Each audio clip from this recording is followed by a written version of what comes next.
Greetings, folks, and welcome to my new show, which is in no way an effort to hide the fact that I am late with the Antagonist Archives. So, with that not said, let us look at an iconic scene together, which personally tugged at my heartstrings, and still does this very day, even after 13 years.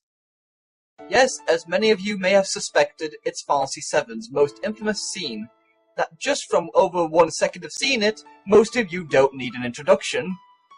But to those of you who are not in the know, where have you been when this game came out? This scene greatly affected many players who played Final Fantasy VII, for the death of Ares, who was a party member, shocked many players, and even went as far as make people cry, even though technically the first character death was Gallop in Final Fantasy V.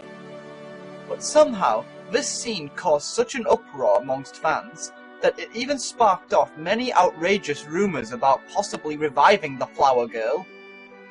This scene was so powerful, so emotional invoking, that it's on many people's top lists for both shocking and sad moments in gaming, making this probably one of the best scenes ever created that even leaves me teary-eyed whenever I watch through the whole thing. But what if we look at this scene from a different perspective? Rewind the tape, boys. It's time we take a closer look and evaluate this scene's technical faults in a show I like to call Technical Nit Picks.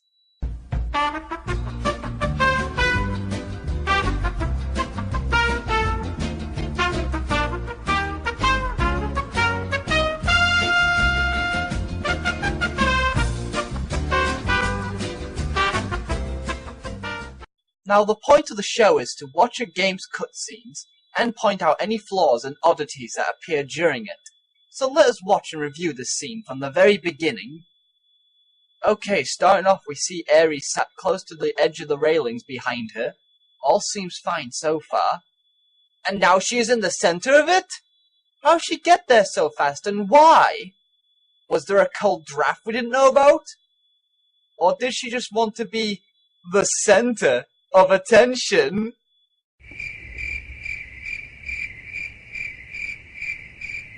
And moving on with shame. Next, check out the floor here. Before, this floor was completely grey, like marble, but here it's checkered, and after that it's suddenly back to grey marble. Guess the decorators for this place suddenly realized it clashed with the decor.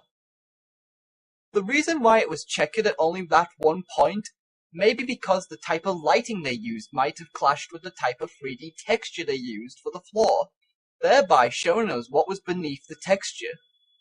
But that's only a theory, since I am not a master genius of lighting and 3D modeling. Here, where Sephiroth is falling, notice that his hands are bare of his black gloves, and suddenly his gloves magically return to his hands, while in mid-air. Where on earth did they go? Ah, there's my gloves floating in the air. I have been looking for them everywhere. Hopefully no one will have noticed. Also, take note of the area around them, folks. It's very odd, because if you notice here, the railings that were once behind them have suddenly changed to having the stairs there instead, and then changed back to the railings.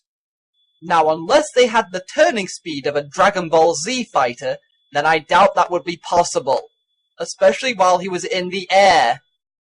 Also, what possible explanation could there be for the stairs to be behind them and then return back to the railings? Was Sephiroth spinning her around in front of Cloud's face?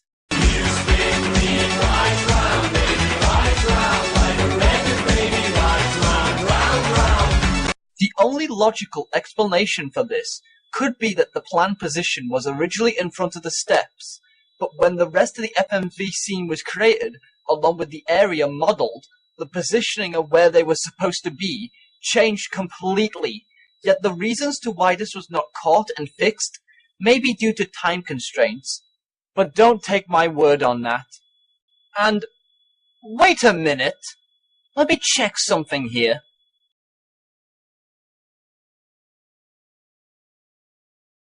The wall is broken there, yet in the FMV sequence it's magically fixed. Boy, they got the mason workers in there stealthily fast. Must have been done by Solid Masonry Snake Emporium. Okay, let's continue with the white materia.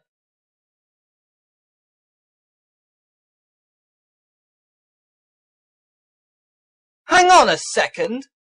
This is weird, because if we are to accept the fact that the white materia falls like that from her hair, and down the floor to the stairs, then that wouldn't be physically possible since it is falling in the direction of where Sephiroth and the railings are.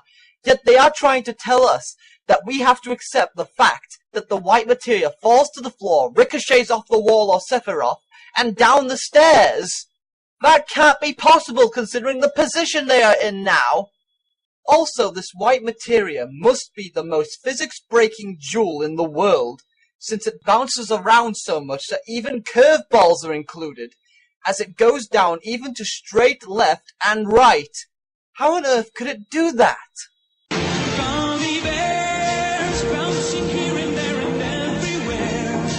And with the ending of the FMV sequence, Ares' ribbon that fell off is now back tied in her hair. Oops. Then, after the big battle, whoa! Vincent, what happened to you, man? Did her death affect you so much that you felt a great need to out-goose-step John Cleese?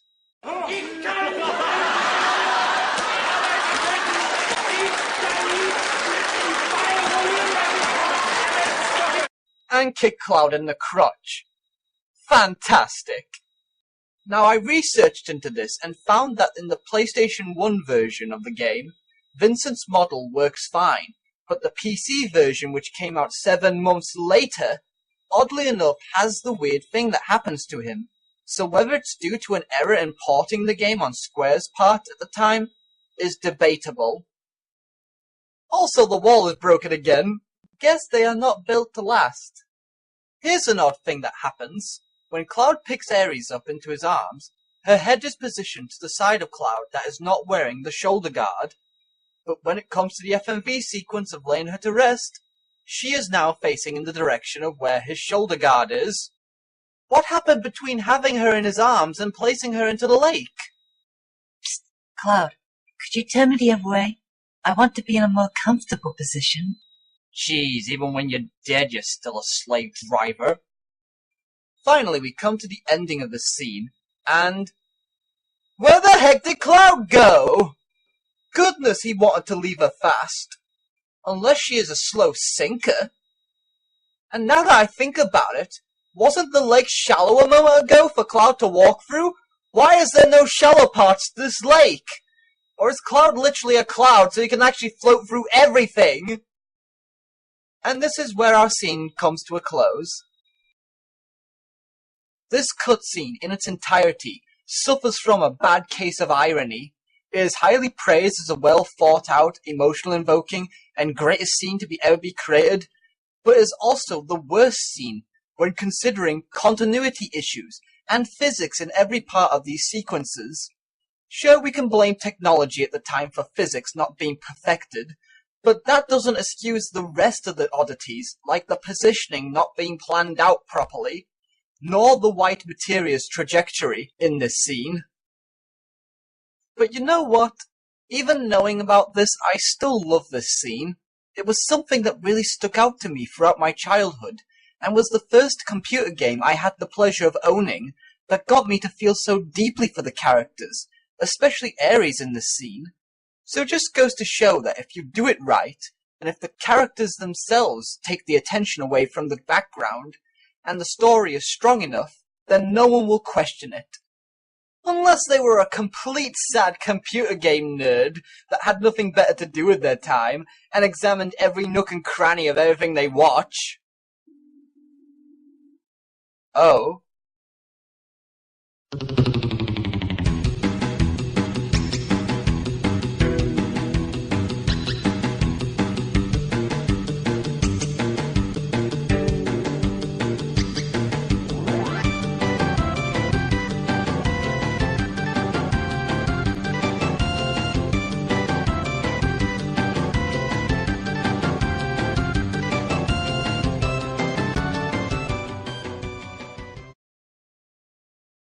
Struck you, but never